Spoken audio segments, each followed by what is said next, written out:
नमस्कार दोस्तों, मौरी क्लासेस में आपका स्वागत है। आज हम रीजनिंग का प्रैक्टिस सेट 7वां देखेंगे। इसमें रीजनिंग के 20 इंपॉर्टेंट प्रश्न हैं। यदि आप एसएससी रेलवे या किसी भी स्टेट एग्जाम्स की तैयारी कर रहे हो तो ये प्रैक्टिस सेट आपके लिए काफ़ी इंपॉर्टेंट है, क्योंकि इस प्रैक्टिस सेट में जो प्रश्न दिए गए हैं इसी टाइप के प्रश्न आपकी परीक्षाओं में पूछे जाएंगे। तो चलिए हम शुरू करते हैं प्रश्न 1 से। हमारा पहला प्रश्न दिया है। प्रश्न कह रहा है कि नीचे दी गई श्रृंखला में प्रश्न चिन्ह के स्थान को ज्ञात कीजिए। यानी श्रृंखला में एक प्रश्नवाचक चिन्ह दिया है, यहाँ पर कौन सी संख्या होगी यह हमें बताना है। ठीक है, तो देखिए जब भी हम श्रृंखला के प्रश्नों को सोल्व करते हैं तो सबसे पहले हम संख्या को ध्यान से देखते हैं कि संख्या कैसे लिखिए। अगर हम यहाँ पर देखेंगे तो हर संख्या के बीच में हमें यहाँ पर सिंगल अनुपात दिया है। ठीक है, तो जो सिंगल अनुपात दिया है ये हमें कंफ्यूज करने के लिए दिया है। ठीक है, क्योंकि ये प्रश्न हमारा श्रृंखला का ही प्रश्न है। अगर यहाँ पर डबल अनुपात दिया होता तो उस कंडीशन में यहाँ पर हम क्या करते हैं, एनालॉजी मेथड यूज करते हैं। लेकिन यहाँ पर हमें सिंगल अनुपात दिया है तो यहाँ पर हम क्या करेंगे, श्रृंखला पैटर्न को ही समझेंगे। ठीक है, जैसे यहाँ पर देखेंगे 34 के बाद यहाँ पर क्या लिखा है, 42 लिखा है। यहाँ पर कितना प्लस किया है, तो यहाँ पर 8 प्लस करके लिखा है। फिर हम आगे देखेंगे तो यहाँ पर 42 के बाद 50 लिखा है, यानी यहाँ पर कितना प्लस करके लिखा है, तो यहाँ पर भी 8 प्लस करके लिखा है। फिर हम आगे देखेंगे तो यहाँ पर 50 के बाद 56 लिखा है, यानी यहाँ पर कितना प्लस करके लिखा है, तो यहाँ पर 6 को प्लस किया है। ठीक है, फिर देखिए यहाँ पर 56 के बाद 62 लिखा है, यहाँ पर कितना प्लस किया, तो यहाँ पर भी 6 को प्लस किया है। फिर आगे देखेंगे तो यहाँ पर 62 से 66 को लिखा है, तो यहाँ पर कितना प्लस किया, तो यहाँ पर 4 प्लस करके लिखा है। नहीं, उसी तरीके से हम क्या करेंगे, अगली संख्या को भी प्लस करके बताएंगे। लेकिन उससे पहले हम यहाँ पर पैटर्न को समझेंगे। जिससे सबसे पहले यहाँ पर 8 प्लस किया, फिर 8 प्लस, फिर 6 प्लस किया, फिर 6 प्लस, फिर यहाँ पर 4 प्लस किया। तो अगले बताने के लिए हम फिर से यहाँ पर क्या करेंगे, 4 प्लस करेंगे। ठीक है, तो 66 में 4 को प्लस करेंगे तो यहाँ पर क्या होगा, 70 होगा। ठीक है, तो ऑप्शन में देखिए 70 कहाँ पर है, तो ऑप्शन नंबर हमें यहाँ पर बी में दिया है, तो ऑप्शन नंबर बी हमारा यहाँ पर सही जवाब होगा। ठीक है, तो यहाँ पर आपको क्या करना था, पैटर्न को समझना था, क्योंकि यहाँ पर जो अनुपात दिया ये तो हमें कंफ्यूज करने के लिए दिया है। अगर डबल अनुपात होता तो फिर हम यहाँ पर एनालॉजी मेथड यूज करते। ठीक है, अब चलिए हम बढ़ते हैं प्रश्न 2 पे। अब दूसरे नंबर का प्रश्न दिया है। अब प्रश्न कह रहा है कि नीचे दिए गए विकल्पों में से संबंधित संख्या को चुनिए। यानी दोस्तों यहाँ पर देखिए हमें यहाँ पर अनुपात का चिन्ह दिया है, लेकिन यहाँ पर हमारे पास डबल अनुपात है। ठीक है, ये हमारा समानुपात है, तो ये हमारा एनालॉजी का प्रश्न है। ठीक है, तो यहाँ पर हम पता करेंगे कि 29 का संबंध 31 से कैसे, उसी प्रकार हम यहाँ पर फिर 23 का संबंध बताएंगे। ठीक है, क्योंकि यहाँ पर हमें समानुपात दिया है। अब समानुपात का मतलब ये है कि जो संबंध इन आपस में इन संख्याओं का, वही संबंध हमें यहाँ पर पता करके बताना है। ठीक है, तो यहाँ पर देखिए जिससे अगर हम यहाँ पर देखेंगे तो 29 के बाद यहाँ पर कितना लिखा है, 31 लिखा है, तो यहाँ पर कितना प्लस करके लिखा है, तो यहाँ पर 2 प्लस करके लिखा है। उसी प्रकार हम क्या करेंगे, यहाँ पर 23 में भी 2 प्लस करके बताएंगे। ठीक है, तो 23 में 2 को प्लस करेंगे तो यहाँ पर क्या होना चाहिए, 25 होना चाहिए। लेकिन ऑप्शन में देखिए हमारे पास 25 नहीं है, तो ये लॉजिक यहाँ पर नहीं लगेगा। ठीक है, तो यहाँ पर थोड़ा लॉजिक को समझिए। अगर हम यहाँ पर देखेंगे तो ये हमारा 29 क्या है, विषम संख्या है, और 31 भी हमारा विषम संख्या है। ठीक है, तो उसी तरीके से 23 के बाद विषम संख्या अगला कौन सा होगा, 25 होगा, लेकिन वो भी यहाँ पर ऑप्शन में नहीं है। तो इसका मतलब ये है कि ये लॉजिक भी काम नहीं कर रहा है। तो फिर यहाँ पर क्या करेंगे, देखिए जैसे ये हमारा 29 अभाज्य संख्या भी है। ठीक है, तो 29 के जस्ट बाद अभाज्य संख्या कौन सी आती है, तो 31 आती है, और यहाँ पर 31 को लिखा है। तो उसी तरीके से अगर हम बताएंगे 23 भी हमारी अभाज्य संख्या है, और 23 के जस्ट बाद अभाज्य संख्या कौन सी आती है, तो आप कहोगे 29 आती है। तो जो प्रश्नवाचक चिन्ह यहाँ पर क्या होना चाहिए, 29 होना चाहिए। तो ऑप्शन में देखिए 29 कहाँ पर है, तो ऑप्शन नंबर सी में दिया है, तो ऑप्शन नंबर सी हमारा यहाँ पर सही जवाब होगा। ठीक है, तो यहाँ पर आपको लॉजिक को पता करना है। अब चलिए हम बढ़ते हैं प्रश्न 3 पे। अब तीसरे नंबर का प्रश्न दिया है। अब प्रश्न कह रहा है कि दिए गए पासों में संख्या 4 के विपरीत कौन सी संख्या होगी। यानी हमें यहाँ पर 2 पासे दिए हैं। ठीक है, इनमें संख्या 4 के विपरीत कौन सी संख्या होगी ये हमें बताना है। ठीक है, ये इंपॉर्टेंट प्रश्न है, थोड़ा सा ध्यान से समझिए। देखिए हम जब भी एक से अधिक पासे को सोल्व करते हैं तो यहाँ पर क्या करते हैं, कॉमन संख्या या कॉमन लेटर देखते हैं। ठीक है, यानी कि कॉमन देखते हैं। तो यहाँ पर दोनों पासों में अगर हम कॉमन देखते हैं तो यहाँ पर हमें 1 और 4 कॉमन देखने को मिल रहा है दोनों पासों में। ठीक है, अब देखिए जब भी आपको डबल कॉमन देखने को मिलता है तो ये तो आपको पता होगा कि जो बची हुई संख्या एक दूसरे के विपरीत होती है। जैसे यहाँ पर 6 का विपरीत क्या हो जाएगा, 5, और 5 का विपरीत 6, ये एक दूसरे के विपरीत है। जो बची हुई संख्या एक दूसरे के विपरीत होती है, लेकिन हमें यहाँ पर किसका पूछा है, 4 का विपरीत पूछा है। अब देखिए ये आपको मैं पहले भी बताया था कि डबल कॉमन मिले तो फिर आपको यहाँ पर क्या करना है, संभावना में उत्तर बताना है। ठीक है, जिससे यहाँ पर कैसे बताना, तो अगर हम दोनों पासों को ध्यान से देखेंगे तो यहाँ पर हमारे पास कौन से अंक दर्शाए हैं, तो यहाँ पर देखिए 1 4 यानी 1 4 5 6 ये यहाँ पर दर्शाया, ठीक है। यानी यहाँ पर 1 से लेकर 6 तक आपको पता है फलक होती है, मतलब 1 से 6 तक यहाँ पर अंक भी दर्शाए। इसका मतलब ये है कि जो संख्या हमें नहीं दिखाई दे रही वो इनके विपरीत हो गई, ठीक है। तो यहाँ पर संभावना में बनेगा, तो हमें कौन कौन सा दिखाई नहीं दे रहा है, तो यहाँ पर 1 से 6 के बीच में हमें यहाँ पर 2 नहीं दिखाई दे रहा पासों में और 3 नहीं दिखाई दे रहा। तो यहाँ पर 4 का विपरीत क्या होगा, या तो 2 या तो 3 संभावना में, ठीक है।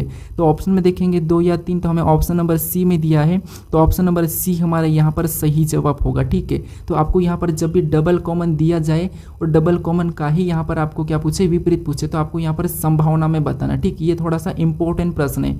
बाकी ये तो आपको पता ही, जो बची हुई है तो एक दूसरे के विपरीत है, ये तो आप आसानी से बता लेते हो, ठीक है। अब चलिए हम बढ़ते हैं प्रश्न 4 पे। अब 4 नंबर का प्रश्न दिया है। अब प्रश्न करें कि निम्नलिखित वर्गों में सबसे उपयुक्त वेन आरेख का चयन कीजिए। यानी हमें यहाँ पर मंत्री दिया है, किसान दिया और इंजीनियर दिया है। इसका वेन डायग्राम कैसा बनेगा ये प्रश्न पूछा है, ठीक है। तो देखिए जब भी वेन डायग्राम के प्रश्न को सोल्व करते हैं तो हम क्या करते हैं, सबसे पहले इन तीनों शब्दों को ध्यान से देखते हैं कि ये तीनों शब्दों का आपस में कोई रिलेशन है, क्या संबंध है या नहीं है, ठीक है। अगर फिर भी आपको समझ में नहीं आता है, थोड़ा सा ध्यान से समझिए। अगर आपको तीनों शब्दों का संबंध नहीं पता हो, मान लीजिए, तो आपको यहाँ पर क्या करना है, फिर एक एक शब्द का डायग्राम बनाना है, आपका डायग्राम ऑटोमेटिक बनेगा। जैसे यहाँ पर सबसे पहले हम क्या करते हैं, मंत्री का डायग्राम बना लेते, तो ये हमने सबसे पहले क्या किया, मंत्री का डायग्राम बना लिया, ठीक है। ध्यान से समझिए। उसके बाद फिर आपको यहाँ पर क्या करना है, दूसरे शब्द का बनाना है, जो कि यहाँ पर या तो आप किसान का बना सकते हैं या इंजीनियर का, ठीक है। तो मान लीजिए यहाँ पर हम क्या करते हैं, किसान का डायग्राम बनाते हैं। अब आपको क्या करना है, किसान का डायग्राम बनाने से पहले आपको ये देखना है कि जो पहले आपने मंत्री का डायग्राम बनाया है, क्या मंत्री और किसान का आपस में कोई संबंध है या नहीं है। तो हाँ, यहाँ पर देखिए, अब अपनी ओर से सोचिए, क्या मंत्री किसान नहीं हो सकता, क्या तो हो सकता, क्या किसान मंत्री नहीं बन सकता, क्या तो बन सकता। इसका मतलब यहाँ पर कुछ किसान मंत्री हो सकते हैं और कुछ मंत्री किसान हो सकते हैं। तो यहाँ पर इसका डायग्राम कैसा बनेगा, कुछ वाला बनेगा, ठीक है। उसके बाद अब तीसरे शब्द का बनाएंगे, जो कि हमें यहाँ पर दिया है इंजीनियर, ये हमारा लास्ट है, ठीक है। अब इसका बनाने से पहले भी आपको देखना है कि जो आपने किसान और मंत्री का डायग्राम बनाया है, क्या उनका इंजीनियर से कोई संबंध है या नहीं है। तो यहाँ पर अपनी ओर से सोचिए, देखिए यहाँ पर जैसे मंत्री और इंजीनियर, क्या कोई मंत्री इंजीनियर हो सकता है, क्या तो हाँ हो सकता। क्या कोई किसान इंजीनियर बन सकता, क्या हाँ बन सकता, क्योंकि कुछ किसान इंजीनियर होते हैं, तो इसीलिए यहाँ पर भी कुछ वाला ही बनेगा। अब कुछ कुछ वाला में दोनों को लेंगे, ठीक है। तो डायग्राम कैसा बनेगा, कुछ इस टाइप से बनेगा, ठीक है। तो ऑप्शन में देखिए, तो ऑप्शन नंबर हमें यहाँ पर बी में दिया है, तो ऑप्शन नंबर बी हमारा यहाँ पर सही जवाब थी, ठीक है। तो देखिए आपको यहाँ पर क्या करना है, एक एक डायग्राम बनाना है, ठीक है। अब चलिए हम बढ़ते हैं प्रश्न 5 पे। अब 5वें नंबर का प्रश्न दिया है। अब प्रश्न ये कह रहा है कि किसी कोड भाषा में एयरपोर्ट को यहाँ पर AIOPRRT लिखा जाता है, तो उसी भाषा में स्टेशन को किस प्रकार लिखा जाएगा, ये प्रश्न हमें पूछा है, ठीक है। ये हमारा कोडिंग डिकोडिंग का प्रश्न है। अब देखिए कोडिंग डिकोडिंग में हम क्या करते हैं, यहाँ पर हमें एयरपोर्ट का यहाँ पर कोड दिया है, ठीक है। तो यहाँ पर हम देखेंगे कि जैसे यहाँ पर अगर लेटर है, ठीक है, और उसी का कोड लेटर में ही दिया है, तो हम क्या करते हैं, लेटर में ABCD में चेक करते हैं। लेकिन यहाँ पर अगर हम देखते हैं कि जैसे यहाँ पर जो लेटर हमें दिखाई दे रहे हैं वही की वही लेटर यहाँ पर भी दिखाई दे रहे हैं, तो इस कंडीशन में हम क्या करते हैं, 3 तरीका लगाते हैं। यानी पहला तरीका तो हम क्या करते हैं, यहाँ पर क्रॉसिंग मेथड देखते हैं, और दूसरा तरीका हम क्या करते हैं, अल्फ़ाबेट वाइज लिखते हैं, ठीक है। और तीसरा तरीका हम क्या करते हैं, अल्फ़ाबेट वाइज में स्वर और व्यंजन को देखते हैं, ठीक है। जिससे अगर हम यहाँ पर क्रॉसिंग मेथड देखेंगे तो यहाँ पर क्रॉसिंग मेथड में तो हमें समझ नहीं आ रहा है। अगर इसको अल्फ़ाबेट वाइज लिखते हैं तो आपको पता है इन एयरपोर्ट में सबसे पहले क्या आता है, तो आपको होगे ए सबसे पहले ABCD में आएगा, इनमें फिर सबसे पहले कौन आएगा, तो आपको होगे I आएगा, उसके बाद इनमें और सबसे पहले कौन आएगा, तो इनमें O आएगा, और O के बाद और इनमें सबसे पहले कौन आएगा, तो P आएगा, उसके बाद P के बाद कहोगे तो RR फिर T। तो यहाँ पर RRT हमें मिल गया है, ठीक है। और यही कोड हमें यहाँ पर दिया है, यहाँ पर दिया है, ठीक है। तो उसी तरीके से हम स्टेशन का बताएंगे। अब स्टेशन में सबसे पहले ABCD में कौन आता है, तो आप कहोगे A आता है, तो हम A को ले लेंगे। उसके बाद A के बाद यहाँ पर कौन सा आएगा, तो आप कहोगे I, तो हम यहाँ पर I को ले लेंगे, ठीक है। I के बाद कौन सा आएगा, या देखिए STT, उसके बाद यहाँ पर ON, तो यहाँ पर आप कहोगे क्या आएगा, N, तो हम क्या करेंगे, यहाँ पर N को ले लेंगे, ठीक है। उसके बाद आपको पता है O आता है, तो O को ले लेंगे। फिर यहाँ पर बचा है TTS, तो इनमें सबसे पहले कौन आता है, तो इसमें S आता है, फिर यहाँ पर TT लास्ट टाइम में हो जाएगा, ठीक है। तो ये हम ऑप्शन में देखेंगे, ठीक है। तो यहाँ पर AIN ऑप्शन में देखेंगे, तो यहाँ पर हमें ऑप्शन नंबर बी में दिया है AINOTST, यहाँ पर TST दिया है, ठीक है। तो यहाँ पर अगर हम और देखेंगे तो यहाँ पर हमें कहाँ देखने को मिल रहा है, तो यहाँ पर देखिए ओ हमारा 15 पे आता है तो ओ हमारा बाद में ही होगा, ठीक है। तो यहाँ पर हमें यही वाला ऑप्शन सही करना है, ठीक है। यहाँ पर क्या होगा, तो यहाँ पर जो दिया है हमें यहाँ पर एस होगा और यहाँ पर टी होगा, ठीक है। इतना सा आप थोड़ा सा चेंज कर लीजिए। तो ऑप्शन नंबर हमारा कौन सा वाला, तो यहाँ पर बी वाला सही जवाब होगा, ठीक है। अब चलिए हम बढ़ते हैं प्रश्न 6 पे। अब 6 नंबर का प्रश्न दिया है। अब प्रश्न कह रहा है कि विलुप्त संख्या ज्ञात कीजिए, यानी हमें यहाँ पर एक प्रश्नवाचक चिन्ह दिया है इस आकृति में, यहाँ पर कौन सी संख्या होगी ये हमें बताना है, ठीक है। तो ये हमारा लुप्त संख्या का प्रश्न है, ठीक है। देखिए जब भी हम लुप्त संख्या के प्रश्न को सोल्व करते हैं सबसे पहले आपको क्या करना है कि प्रश्नवाचक चिन्ह किस जगह दिया है वो देखना है। तो प्रश्नवाचक चिन्ह हमें यहाँ पर बीच में दिया है, ठीक है। तो दूसरी आकृति में बीच में संख्या कैसे लिखी है सबसे पहले फिर आपको पता करना है। जैसे यहाँ पर 60 कैसे लिखा है और यहाँ पर 24 कैसे लिखा है, ये दोनों को आपको पता करना है एक ही तरीके से, ठीक है। तो यहाँ पर हम पता करते हैं, ठीक है। जैसे सबसे पहले यहाँ पर हम 24 को पता करते हैं। अब 24 को लाने के लिए हम आपस की संख्या को ऐसा क्या करें कि हमें 24 मिले, ये हमें लाना है, ठीक है। तो अगर हम सबसे पहला तरीका कि सबको जोड़ लेते हैं तो 12 8 कितना होते हैं 20 और 20 में 6 को जोड़ेंगे तो यहाँ पर कितना हो रहे 26 हो रहे हैं, कितना हो रहे 26 हो रहे हैं। लेकिन यहाँ पर कितना लिखा 24। अगर हम यहाँ पर 26 को 24 बनाने के लिए क्या कर सकते हैं 2 माइनस करेंगे तब हमारे यहाँ पर कितना हो जाएंगे 24 हो जाएंगे, ठीक है। उसी तरीके से हम दूसरी आकृति में पता करेंगे। यहाँ पर 20 और 15 को भी जोड़ेंगे सेम तरीके से तो कितना होंगे 35 और 35 में 12 को जोड़ेंगे तो यहाँ पर कितना हो रहे 47 हो रहे हैं, ठीक है। कितने 47। और जैसे हमने यहाँ पर 2 माइनस किया तो सेम तरीके से यहाँ पर भी 2 को माइनस करेंगे तो यहाँ पर कितना हो रहा है, तो यहाँ पर हमारा हो रहा है 45। लेकिन यहाँ पर कितना दिया 60 दिया, मतलब ये लॉजिक यहाँ पर नहीं लगेगा, ठीक है। यानी जोड़ के हम नहीं बता सकते। तो फिर यहाँ पर क्या करेंगे थोड़ा सा समझिए। जिससे अगर हम यहाँ पर क्या करते हैं 8 में से 6 को घटा लेते हैं तो 8 में से 6 को घटाएंगे तो कितने बचेंगे 2 और 2 को यानी कि 12 के साथ गुणा कर देंगे, ठीक है। इसके साथ गुणा कर लेते हैं तो यहाँ पर कितना होगा, तो यहाँ पर 12 दूना 24 होगा, कितना होगा 24 होगा, ठीक है। और 24 यहाँ पर दिया है, 24 दिया है। इसी तरीके से हम दूसरी आकृति में पता करेंगे, तरीका आपको एक ही लगाना है, ठीक है। तो यहाँ पर 15 में से सबसे पहले 12 को घटाएंगे तो कितना बचेंगे 3 बचेंगे और 3 को भी क्या करेंगे यहाँ पर 20 गुना करेंगे, यानी कि यहाँ पर 20 के साथ गुना करेंगे तो कितना होगा 20 3 60, यहाँ पर कितना हो रहा है 60 हो रहा है, ठीक है। और 60 भी यहाँ पर दिया है, ठीक है। यानी कि एक ही तरीके से दोनों संख्या हमने पता किया तो सेम तरीके से यहाँ पर संख्या को बताएंगे, ठीक है। तो यहाँ पर 24 में से सबसे पहले क्या करेंगे 20 को घटाएंगे तो कितने बचेंगे, 24 में से 20 को घटाएंगे तो यहाँ पर बचेंगे हमारे 4, ठीक है। कितना बचेंगे 4 और 4 को क्या करेंगे 30 के साथ गुना करेंगे, ठीक है। ऊपर वाली संख्या जो कि हमारे यहाँ पर 30 है इसके साथ गुना करेंगे जैसे हमने यहाँ पर किया, यहाँ पर किया। तो यहाँ पर यानी कि 30 चौक कितने होते तो आप कहोगे 120, कितना होते हैं 120, यानी जो प्रश्नवाचक चिन्ह वहाँ पर क्या होगा 120 होगा, ठीक है। तो ऑप्शन में देखिए 120 कहाँ पर है, तो ऑप्शन नंबर सी में दिया है, तो ऑप्शन नंबर सी हमारे यहाँ पर सही जवाब हो जाएगा, ठीक है। अब चलिए हम बढ़ते हैं प्रश्न 7 पे। अब 7 नंबर का प्रश्न दिया है। अब प्रश्न कह रहा है कि नीचे दिए गए विकल्पों में से असंगत विकल्प का चयन कीजिए, यानी हमें यहाँ पर 4 विकल्प दिए, इनमें से कि 3 किसी न किसी प्रकार समान है लेकिन एक अलग है, उसी का हमें बताना, ठीक है। यानी कि एक असंगत है। तो यहाँ पर देखिए हमें शब्द दिया है, क्या दिया है, तो यहाँ पर बढ़ई दिया है, चित्रकार दिया है, वास्तुकार दिया है और नौकरी दिया है। इनमें से अलग कौन सा ये हमें बताना है, ठीक है। तो यहाँ पर अगर आप ध्यान से देखोगे तो बढ़ई भी एक खुद का काम होता है, चित्रकार एक खुद का काम होता है, वास्तुकार भी एक खुद का काम होता है, लेकिन नौकरी हम किसी की यहाँ करते हैं, ठीक है। ये हम किसी की यहाँ करते हैं इसीलिए नौकरी हमारा क्या होगा इनसे अलग होगा, ठीक है। नौकरी हम क्या करते हैं प्राप्त करते हैं, किसी यहाँ करते हैं, लेकिन बढ़ई हम क्या करते हैं खुद का काम हम सीख जाते हैं, ठीक है। चित्रकार भी खुद का होता है तो इसीलिए यहाँ पर नौकरी अलग हो जाएगा, असंगत। तो ऑप्शन नंबर हमारे यहाँ पर डी वाला सही जवाब होगा, ठीक है। अब चलिए हम बढ़ते हैं प्रश्न 8 पे। अब 8 नंबर का प्रश्न दिया है। अब प्रश्न करें कि निम्नलिखित आकृति में कुल घनों की संख्या बताइए, यानी यहाँ पर आपको क्या करना है घनों की संख्या बताना है, ठीक है। ये इंपॉर्टेंट प्रश्न है, यहाँ पर थोड़ा सा तरीका समझिए, टाइप समझिए, ठीक है। देखिए आपको क्या करना है, जब भी घन काउंट करना है तो आपको कुछ भी नहीं करना, आपको नीचे से अंक लिखना। जैसे ये हमारा पहला स्टेप है, ये हमारा दूसरा स्टेप है, ठीक है। और इससे भी बड़ा होगा, मैं अगले प्रैक्टिस सेट में इससे भी बड़ा उससे भी बड़ा भी आपको मैं एक ही तरीके से सोल्व करके बताऊंगा, ठीक है। जैसे यहाँ पर तरीका क्या करना, नीचे वाली स्टेप मतलब ये है, ठीक है। तो आपको क्या करना है, यहाँ पर लिखना है, यहाँ पर भी एक, यहाँ पर ये भी एक ही है, ठीक है। एक एक एक एक लिखा, उसके बाद आपको ऊपर वाले स्टेप में जाना है ये वाला, ठीक है। यहाँ पर क्या करना, 2 लिखना। अगर और भी यहाँ पर आपको एक और डिब्बा मिला और होता तो 2 लिखते हैं, और भी लेता है तो और भी 2 लिखते, लेकिन हमें एक ही डिब्बा तो 2 लिखेंगे। और ऊपर अगर डिब्बा रहता तो ऊपर क्या लिखते, 3 लिखते, ठीक है, लेकिन ऊपर है ही नहीं। अब ऐसा लिखने के बाद इधर वाले को जोड़ेंगे तो कितना हो जाएंगे, 2, इधर तो 2 ही बचेंगे, ठीक है। अब इनको आपस में प्लस कर लेना है तो कितना हो जाएंगे, 4 हो जाएंगे, ठीक है। तो इसमें कितने घनों की संख्या कितनी है, 4 है, ठीक है। अब इससे बड़ा भी आपको मैं सोल्व करके बता दूंगा। तो ऑप्शन नंबर हमारे यहाँ पर कौन सा वाला, यहाँ पर ए वाला सही जवाब होगा, ठीक है। इससे बड़ा वाला आपको मैं अगले प्रैक्टिस सेट में बताऊंगा, ठीक है। अब चलिए हम बढ़ते हैं प्रश्न 9 पे। अब 9 नंबर का प्रश्न दिया है। अब प्रश्न ये करे कि नीचे दिए गए विकल्पों में से वह आकृति चुने जो जल प्रतिबिंब को दर्शाता है, यानी जो आकृति हमें दी है इसका जल प्रतिबिंब कैसा बनेगा, ये प्रश्न पूछा है, ठीक है। तो आपको पता है जल प्रतिबिंब यानी कि नीचे की ओर वैसा की वैसा उठ के नीचे की ओर झुकेगा, ठीक है। तो सबसे पहले अगर हम देखेंगे y ऊपर रहेगा, अब ऊपर रहेगा तो ये नीचे वाला ये भी नहीं होगा, और यहाँ पर नीचे दिया है तो ये भी नहीं होगा, ठीक है। ये 2 ऑप्शन नहीं होंगे, सॉरी, ठीक है। उसके बाद और y ऊपर रहेगा कैसा रहेगा, तो आपको पता है इस तरह बनेगा, ठीक है, ये वाला। अब दोनों में उसके बाद z, अब z को देखेंगे तो नीचे आकर z कैसा बनेगा, तो आपको होगा z कुछ इस टाइप से बनेगा, कैसा बनेगा, तो इस टाइप से।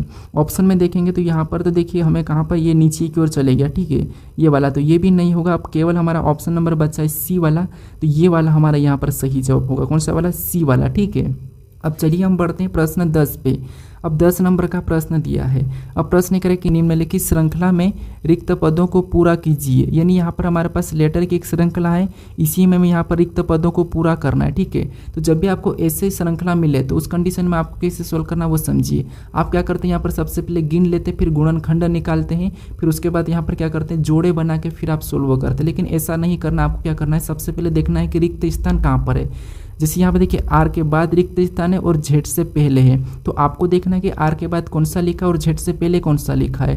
तो यहाँ पर आर के बाद आर लिखा और जेड से पहले आर लिखा है, तो वहाँ पर भी हम क्या करेंगे, आर को ही भर लेंगे, ठीक है। अब हमारा ऑटोमेटिक जोड़ा बन जाएगा। कैसे, देखिए यहाँ पर Z Y R R, Z Y R R मतलब वापस से जेड रिपीट हुआ, तो यहाँ से एक जोड़ा बना लेते हैं क्योंकि रिपीट हो रहा है, ठीक है। उसके बाद आगे देखेंगे तो यहाँ पर जेड के बाद, अब जेड के बाद यहाँ पर वाई है, यहाँ पर भी वाई है, तो वहाँ पर हम क्या करेंगे, वाई को भरेंगे, तो यहाँ पर हम वाई को भर लेते हैं। अब जेड वाई आर आर एक और जोड़ा हमारा ऑटोमेटिक सेम बना।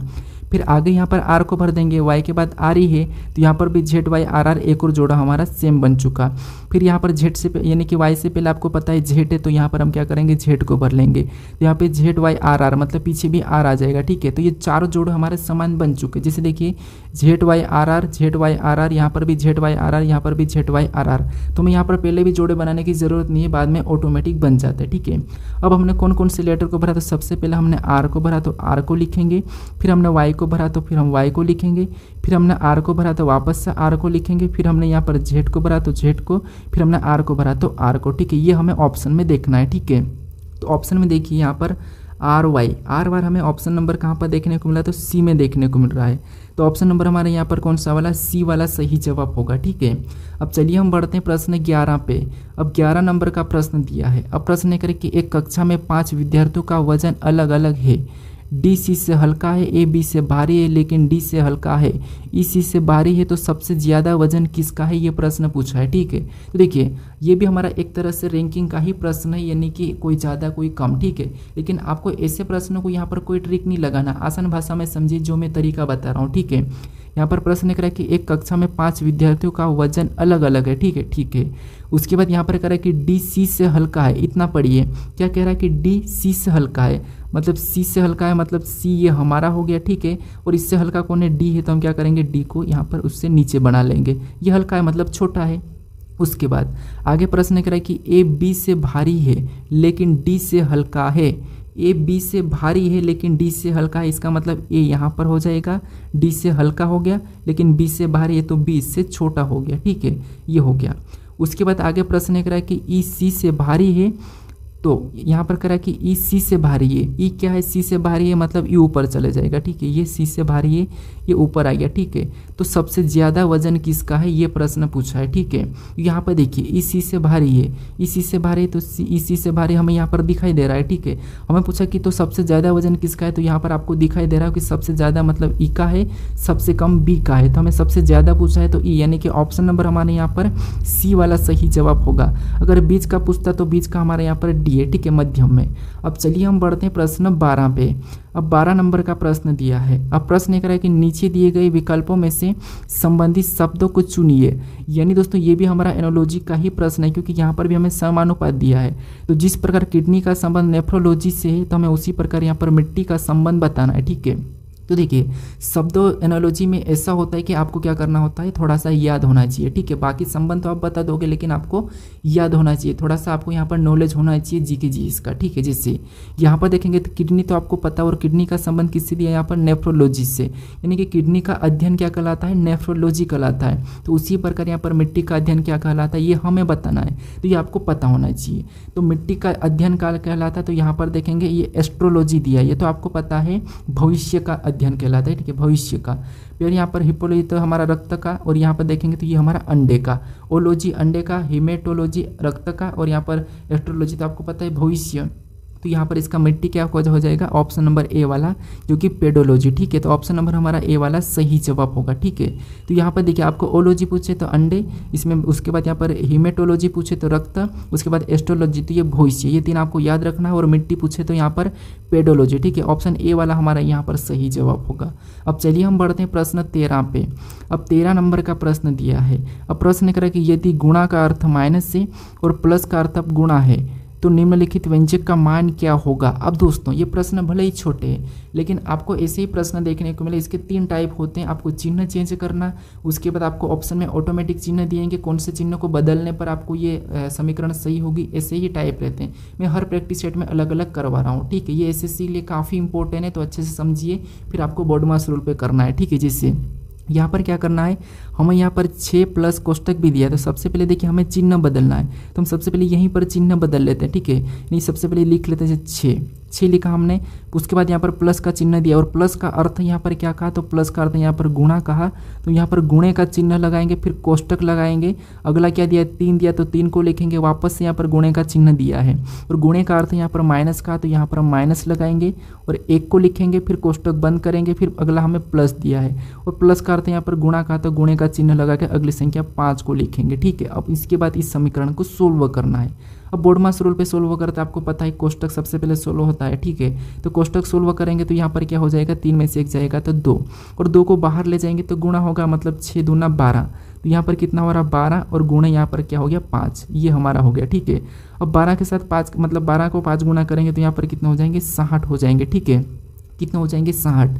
तो ऑप्शन में देखिए 60 कहाँ पर है, तो ऑप्शन नंबर सी में दिया है, तो ऑप्शन नंबर सी हमारा यहाँ पर सही जवाब होगा। बट आपको यहाँ पर क्या करना है, बोर्ड मास रूल आना चाहिए, बाकी तो यहाँ पर चिन्ह चेंज करके आपको समीकरण को सोल्व ही करना है। ठीक है, व्यंजन को। अब चलिए हम बढ़ते हैं प्रश्न 14 पे।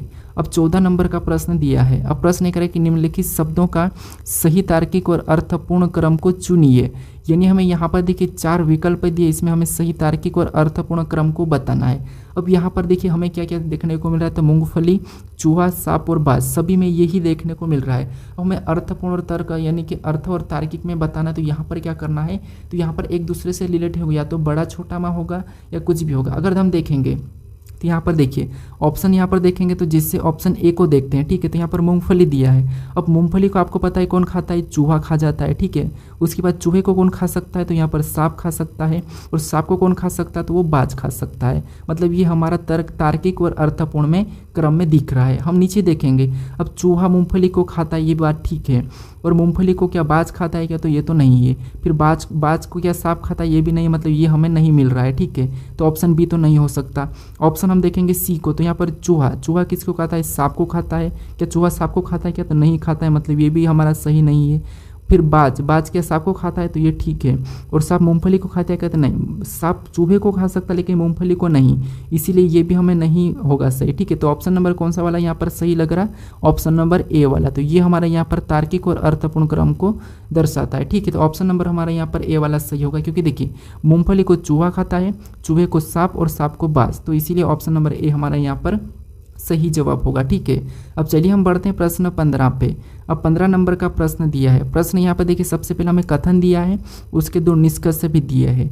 यानी हमें यहाँ पर सबसे पहले कथन को समझना है, कथन क्या कह रहा है, कथन की सुनना है। ठीक है, कथन को आपको स्पष्ट 100% मानना है, जो कथन कह रहा है ठीक है अपन को सही मानना है। उसके बारे में अगर निष्कर्ष गलत कहा, अगर निष्कर्ष कथन से हट के कहा तो अपन को उसको गलत मानना है। ठीक है, कैसे अब थोड़ा समझिए। जैसे हमें पहला कथन कह रहा है कि सभी सड़कें वाहन है, तो हमें जितनी भी सड़क है उनको वाहन मानना है। नहीं तो अपनी ओर से मत दिमाग लगाना कि नहीं यार वाहन सड़क कैसे हो सकती है, ये मत दिमाग लगाना। हमें कथन कह रहा है कि सभी सड़कें वाहन है, तो हमें मानना है तो जितनी भी ये जो सड़क है, ठीक है, ये जो सड़क है ये सभी की सभी क्या है, वाहन है। तो इसको हम क्या करेंगे, इसको वाहन के अंदर बना लेंगे। ठीक है, ये हम एक डायग्राम के माध्यम से समझ रहे हैं। तो सभी सड़कें क्या है, वाहन है। अब जो वी लिखा है ये इसका प्रतीक है, एस हमारा यहाँ पर सड़क का प्रतीक है। ठीक है, अब दूसरा हमें क्या कह रहा है, तो दूसरे को समझिए। दूसरा कह रहा है कि कुछ वाहन पेड़ है। अब कुछ वाहन क्या है, पेड़ है, तो ये भी हमें मानना है कि कुछ वाहन पेड़। तो डायग्राम कैसा बनेगा आपको पता है, कुछ वाला, कुछ वाहन पेड़ है तो हम यहाँ पर वाहन को कुछ वाला ले लेंगे, पेड़ है तो यहाँ पर इसका प्रतीक में पी बना देता हूँ समझने के लिए। उसके बाद अब हम यहाँ पर क्या करेंगे, निष्कर्ष को देखेंगे। अब पहला निष्कर्ष कह रहा है कि कुछ पेड़ सड़कें हैं। अब यहाँ पर देखिए क्या कुछ पेड़ सड़कें हैं क्या, तो यहाँ पर पेड़ और सड़कें तो हमें यहाँ पर नहीं दिखाई दे रही है, तो ये तो हमारा गलत होगा क्योंकि यहाँ पर कुछ पेड़ सड़कें नहीं है, तो ये तो हमें गलत कह रहा है। ठीक है, फिर दूसरे को देखेंगे। अब दूसरा कह रहा है कि सभी वाहन पेड़ है, क्या सभी की सभी वाहन पेड़ है क्या, तो हमें यहाँ पर सभी की सभी वाहन पेड़ नहीं दिखाई दे रहे, हमें तो यहाँ पर कुछ वाले वाहन पेड़ दिखाई दे रहे। कुछ वाहन पेड़ है, कुछ पेड़ वाहन है, तो हमें यहाँ पर कुछ दिखाई दे रहे हैं, लेकिन ये सभी करा मतलब ये भी हमें गलत कह रहा है। तो ऑप्शन में देखिए न तो पहला और न ही दूसरा निष्कर्ष सही है, यानी न तो पहला न तो दूसरा, यानी दोनों ही गलत है, मतलब ऑप्शन नंबर सी में दिया है, तो ऑप्शन नंबर सी हमारा यहाँ पर सही जवाब होगा। ठीक है, अब चलिए हम बढ़ते हैं प्रश्न 16 पे। अब 16 नंबर का प्रश्न दिया है। अब प्रश्न ये कह रहा है कि नीचे दी गई श्रृंखला में प्रश्न चिन्ह के स्थान को ज्ञात कीजिए।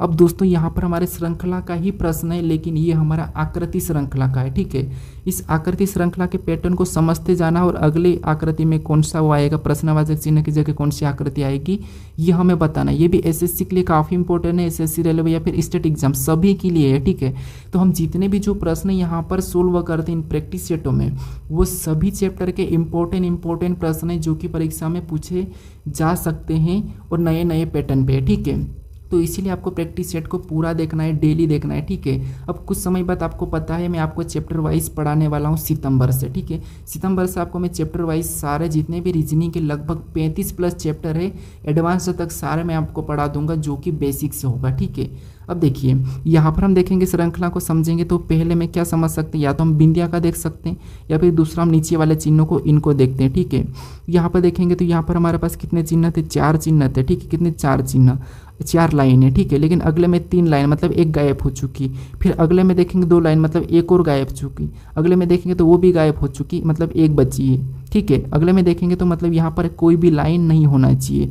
तो ऑप्शन में देखिए तो यहाँ पर लाइन है मतलब ये नहीं होगा, यहाँ पर भी लाइन है तो ये भी नहीं होगा, यहाँ पर भी है तो ये भी नहीं होगा। देखिए ये तो आसान, हमारा आसान एक ही बार में मिल चुका है। ठीक है, तो यहाँ पर हमारा ऑप्शन कौन सा वाला सही होगा, तो ऑप्शन नंबर सी वाला। अब यहाँ पर बिंदिया का देखें तो इस कोने में हमारा यहाँ पर कोरा बिंदिया था, लेकिन यहाँ जाके इस साइड होके क्या हो गया, ब्लैक हो गया। फिर यहाँ पर आगे नीचे चले गया और वहाँ पर वापस से कोरा होगा, अगले में यहाँ पर आ गया ब्लैक हो गया, तो अगले में ऊपर चले जाएगा, यानी कि यहाँ पर कोरा वाला। तो यहाँ पर कोरा वाला है तो ऑप्शन नंबर हमारा यहाँ पर सी वाला सही जवाब होगा। ठीक है, एक एक को देखोगे तो आपका प्रश्न आसानी से सोल्व हो जाएगा। ठीक है, अब चलिए हम बढ़ते हैं प्रश्न 17 पे। अब 17 नंबर का प्रश्न दिया है। प्रश्न करें कि एक्स वाई का पिता है लेकिन जेड का पुत्र है, डब्ल्यू एक्स की पुत्री है, तो जेड का डब्ल्यू से क्या संबंध है। ये हमारा ब्लड रिलेशन का प्रश्न है, रक्त संबंध का। अब देखिए इन प्रश्नों को भी आपको स्वयं को लेकर करना है, प्रश्न आसान है, आसानी से सोल्व हो जाएगा। ठीक है, देखिए जैसे प्रश्न कह रहा है कि एक्स वाई का पिता है। अब देखिए एक्स क्या है, एक्स वाई का पिता है तो वाई नीचे चले जाएगा क्योंकि उसका पिता एक्स है ना, ये पुत्र है तो छोटा है तो नीचे रहेगा। उसके बाद अपने प्लस क्यों लगाए, प्लस पहचान के लिए कि ये क्या है, पुरुष है। उसके बाद एक्स वाई का पिता है, अब आगे पढ़ेंगे तो लेकिन जेड का पुत्र है।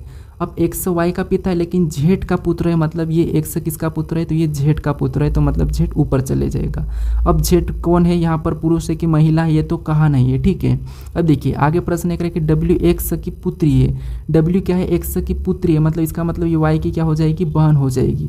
एक्स की पुत्री कौन है, डब्ल्यू है, तो वाई की कौन हो जाएगी, बहन हो जाएगी, ठीक है। तो यहाँ पर हम बहन बना लेते हैं, यानी कि माइनस लगा लेंगे, ये महिला है। तो यहाँ पर प्रश्न करें कि तो जेड का डब्ल्यू से क्या संबंध। अब काफ़ी सारे आप लोग क्या करते हो, यहाँ आकर कंफ्यूज हो जाते हो कि हम कैसा रिलेशन बताएं। तो देखिए यहाँ पर जेड का डब्ल्यू से क्या संबंध, तो यहाँ पर डब्ल्यू से, जेड का डब्ल्यू से, तो जहाँ भी से लगा वहाँ से आपको क्या करना है, उल्टा बताना है। नहीं यहाँ पर डब्ल्यू का जेड क्या लगेगा, ये मैं हर बार आपको बताता हूँ। तो डब्ल्यू का जेड क्या लगेगा, तो यहाँ पर डब्ल्यू का जेड क्या लगेगा, तो यहाँ पर देखिए ऊपर जाएंगे, ऊपर जाएंगे तो यहाँ पर देखिए ये इसका कौन है, पिता है, और ये पिता का कौन है, पिता या माता, ये हमें कंफर्म नहीं कहा है, ठीक है। माता है कि पिता है ये हमें नहीं कहा है, तो इसका मतलब ये तो कौन हो सकता है, या तो दादा हो सकता, कौन हो सकता है, दादा हो सकता, या फिर ये दादी हो सकती है, क्या हो सकता है, दादी हो सकती है, ठीक है। अब हम ऑप्शन में देखेंगे, ये प्रश्न पूछा था, ठीक है। तो ऑप्शन में हमें यहाँ पर क्या दिया, भाई दिया है तो नहीं होगा, पिता दिया है तो ये भी नहीं होगा, यहाँ पर पुत्र दिया है तो नहीं होगा। ऑप्शन हमारा बचा डी वाला, तो यही वाला हम लगाएंगे क्योंकि यहाँ पर हमें दादा दिया है, तो या तो यहाँ पर दादी भी हो सकती है, ठीक है, दादा या दादी हमें यहाँ पर ऑप्शन में देना था, लेकिन परीक्षा में एक ही ऑप्शन दिया था जो कि यहाँ पर क्या दिया था, सिर्फ दादा दिया था, और दादा ही परीक्षा सही मानी थी, ठीक है। तो कभी कभी ऐसा होता है, बाकी हम देखेंगे तो जेड हमारा दादा या दादी हो सकता था, ठीक है। तो ऑप्शन नंबर हमारे यहाँ पर कौन सा वाला, डी वाला अभी तक सही है, और इसको ही एग्जाम सही मानी थी, ठीक है। अब चलिए हम बढ़ते हैं प्रश्न 18 पे। अब 18 नंबर का प्रश्न दिया है। अब प्रश्न ये करे कि सोनू को याद है कि टीना का जन्मदिन 12 जून से पहले आता है लेकिन 8 जून के बाद, जबकि रीना को याद है कि टीना का जन्मदिन 15 जून से पहले लेकिन 10 जून के बाद, तो टीना का जन्मदिन कब आता है, ये प्रश्न पूछा है। अब प्रश्न काफ़ी बड़ा है, आपको ऐसा लग रहा होगा कि इतना प्रश्न कहाँ सोल्व करूँ, लेकिन ये आपका बहुत ही आसान प्रश्न है, सेकेंड का, ठीक है। अब तरीका समझिए, आपका तरीका क्या होगा ये मुझे नहीं पता, लेकिन मेरा तरीका समझिए। अगर आप बुक में भी करोगे तो सारे प्रश्न आपको इस ट्रिक से बन जाएंगे, ठीक है। देखिए क्या करना, सबसे पहले हमें कह रहा है कि यहाँ पर सोनू का जन्मदिन, यानी कि सोनू को याद है कि टीना का जन्मदिन 12 जून से पहले, बस इतना याद रखो, 12 जून से पहले, ठीक है। तो 12 यानी कि यहाँ पर हम पहले वाले को लिखते बी, पहला मतलब बी मतलब बाद, ये ठीक है। अब 12 जून से पहले, तो यहाँ पर हम 12 को लिख लेते हैं, ठीक है, जून से पहले, ठीक है। उसके बाद यहाँ पर कह रहा है कि 8 जून के बाद, अगला कह रहा है कि 8 जून के बाद, तो बाद वाले को हम क्या करेंगे, इधर लिखेंगे। उसके बाद आगे कह रहा है कि यहाँ पर देखिए रीना को याद है कि टीना का जन्मदिन 15 जून से पहले, अब 15 पहले मतलब इधर, और 15 को लिख लेंगे, और यहाँ पर 10 जून के बाद उसको हम क्या करेंगे, इधर लिख लेंगे। ऐसा लिखने के बाद आपको क्या करना है, इनको तो गोल कर लेना, ठीक है। यहाँ पर इनको क्या करना है, गोल कर लेना। अब बीच में आपको क्या करना है, गिनती तो आपको पता है, इनके बीच के अंकों तो आपको पता ही होगा, जिससे 12 और 8 के बीच में कौन कौन सी संख्या आती है, तो इधर से लिखेंगे तो यहाँ पर 9 हो जाएगा, उसके बाद यहाँ पर 10 हो जाएगा, उसके बाद यहाँ पर 11 हो जाएगा, ठीक है। ये इनके बीच की संख्या है, और नीचे भी बीच की संख्या है, तो 10 से, यानी कि 10 से पहले क्या होगा, तो यहाँ पर कहोगे 11, उसके बाद यहाँ पर 12, उसके बाद यहाँ पर 13, और यहाँ पर 14, ये हमारी 10 से इनके बीच की है, ठीक है। अब आपको ऐसा लिखने के बाद यहाँ पर कॉमन देखना है। कॉमन क्या देखना है कि कॉमन यहाँ पर संख्या कौन सी है, तो कॉमन आपको पता है ऊपर नीचे दोनों में कॉमन हमें 11 देखने को मिल रही है, ठीक है। क्या देखने को मिल रही है, 11 देखने को मिल रही है। तो यहाँ पर देखिए 11 देखने को मिली है, तो इसका मतलब ये है कि इसका जन्मदिन कब पड़ेगा, 11 को पड़े, बस आसान है। तो ऑप्शन में देखिए 11 जून ऑप्शन नंबर हमें यहाँ पर बी में दिया है, तो ऑप्शन नंबर बी हमारा यहाँ पर सही जवाब होगा, ठीक है। बस आपको यहाँ पर क्या करना है, पहले वाले को अलग लिखना है, बाद वाले को अलग लिखना है, बीच में संख्या का अंत देख लेना है, ठीक है। जो बीच की संख्या लिखो, कॉमन देखो, जो कॉमन है, अगर डबल कॉमन है तो वो दोनों या तो ऐसे यह वाले कंडीशन बनेंगे, ठीक है। तो हमारा ऑप्शन नंबर यहाँ पर बी वाला सही जवाब होगा। अब चलिए हम बढ़ते हैं प्रश्न 19 पे। अब 19 नंबर का प्रश्न दिया है। अब प्रश्न ये करे कि नीचे दिए गए कागज को मोड़ा और काटा जाता है तो उसे खोलने पर होगा, यानी कि कैसा दिखाई देगा। अब देखिए आपको यहाँ पर क्या करना है, यहाँ पर दर्पण प्रतिबिंब, जल प्रतिबिंब, ये दो चीज़ें यहाँ पर होती है, ठीक है। अगर आपने उसको अच्छे से सीखा होगा तो ये आसानी से कर लोगे। बाकी एक और तरीका है, आपको यहाँ पर कुछ नहीं करना है। ये जो हमें निशान बता रहा है, ठीक है, सबसे पहला निशान बता रहा है, मतलब यहाँ पर इस तरफ पलटाना। तो पहला निशान हमें नीचे की ओर करा है, अगर यहाँ पर ये नीचे की ओर करा तो ऊपर भी ये वाला जो सभी में मतलब यहाँ पर ऐसा कि वैसा बनेगा, ठीक है। कैसा बनेगा, कुछ इस टाइप सभी में बन जाएगा। तो अगर हम देखेंगे तो बीच में तो ये एक ही है तो नहीं होगा। ऑप्शन पे भी ध्यान दीजिए, यहाँ पर कुछ भी नहीं है, मतलब ये भी नहीं होगा। यहाँ पर 2 ही है तो ये भी नहीं होगा। तो हमें यहाँ पर क्या करना है, सीधा ऑप्शन बी को लगाना है। यहाँ पर हमें प्रश्नों में ज़्यादा सोल्व करने की भी ज़रूरत नहीं पड़ेगी, क्योंकि अगर ये यहाँ पर, अब ये भी इस कोने पर होगा, ये वाला ये यहाँ पर भी होगा, ये यहाँ पर भी होगा, बाकी एक एक यहाँ पर भी बनेंगे, ठीक है। तो ये इस प्रकार का, तो ऑप्शन नंबर हमारा बी वाला सही जवाब होगा, ठीक है। अब चलिए हम बढ़ते हैं प्रश्न 20 पे। अब 20 नंबर का प्रश्न दिया है। अब प्रश्न लिख रहा है कि निम्नलिखित आकृति में प्रश्न चिन्ह के स्थान को पूरा करे, यानी इस आकृति में यहाँ पर जो प्रश्नवाचक चिन्ह दिया है यहाँ का भाग नहीं है, तो ये इसमें हम कौन से विकल्पों को वैसा कि वैसा रखें कि ये आकृति हमारी पूरी होगी, ये प्रश्न पूछा है, ठीक है। तो यहाँ पर देखिए, अगर हम इस वाले भाग को एक एक भाग को देखना, हमें यहाँ से इतने वाले टुकड़े को, फिर इतने वाले टुकड़े को, फिर इतने वाले टुकड़े को, ठीक है। तो यहाँ पर अगर हम देखेंगे तो ये 100 और 100 दोनों इधर सामने आमने सामने लेकिन ऊपर की ओर है। तो अगले में भी 100 कहाँ पर होगा, यहाँ पर होगा। अगर हम देखेंगे तो ऑप्शन हमें ए में नहीं दिया है, ऑप्शन डी में नहीं दिया है, तो दो तो नहीं होंगे। हमारे पास बचे ये वाले दो ऑप्शन, ठीक है। कौन से वाले, बी और सी। अब देखिए इसमें देखेंगे तो आपको पता है, यहाँ पर हम देखेंगे तो ये एक बार कौन सा वाला, तो यहाँ पर चिन्ह नहीं है, ठीक है। इसका मतलब यहाँ पर भी चिन्ह एक में नहीं होगा, लेकिन यहाँ पर दोनों में चिन्ह दिया है, ठीक है। यहाँ पर हमें दोनों में एक तरफ चिन्ह दिया, इसका मतलब इसके सामने तो चिन्ह होगा, इधर वाले में चिन्ह होगा, लेकिन किस तरफ होगा, यहाँ ऊपर है तो यहाँ पर भी ऊपर की ओर होगा, ठीक है, ऊपर की ओर होगा। और यहाँ पर ये हमारा इसमें हो जाएगा, ठीक है। तो यहाँ पर क्या होगा, तो देखिए ये ऊपर की ओर नहीं होगा क्योंकि ये त्रिभुज हमारा यहाँ पर है, तो यहाँ पर ये समान बन रहा है, ये हमारा समान है, तो ये भी हमारा समान है, ठीक है। तो ये वाला जो चिन्ह हमारा यहाँ पर होगा, ठीक है। तो ये वाला हमारा ऊपर वाला यानी कि बी वाला नहीं होगा, हमारा ऑप्शन नंबर सी वाला यहाँ पर सही होगा। कौन सा वाला, ऑप्शन नंबर सी। अब प्रश्न हमारा 21वां है, ठीक है। ये प्रश्न हमारा टेस्ट क्वेश्चन है कि ये आपका टेस्ट है, ठीक है। यानी प्रश्न लिख रहा है कि असंगत विकल्पों को चुनिए। यानी यहाँ पर दिया है बिल्ली दिया है, शेर दिया है, कुत्ता दिया है और यहाँ पर टाइगर दिया है। इसमें से असंगत यानी कि तीनों तो किसी न किसी प्रकार समान है लेकिन एक अलग है, उसी का आपको चयन करके बताना है, ठीक है। तो इसका सही जवाब क्या है टेस्ट क्वेश्चंस का, ये मुझे कमेंट करके बताएं, ठीक है। अगर आप अभी तक इस चैनल को सब्सक्राइब नहीं करे हो तो यहाँ पर आपको एक लोगो दिखेगा, यहाँ पर क्लिक करके इस चैनल को जरूर सब्सक्राइब कर लीजिएगा। अगर आप इससे पहले वाले वीडियो को नहीं देखे हो तो यहाँ पर क्लिक करके उससे भी जरूर देख लीजिएगा, ठीक है। अब चलिए हम मिलते हैं नेक्स्ट वीडियो में।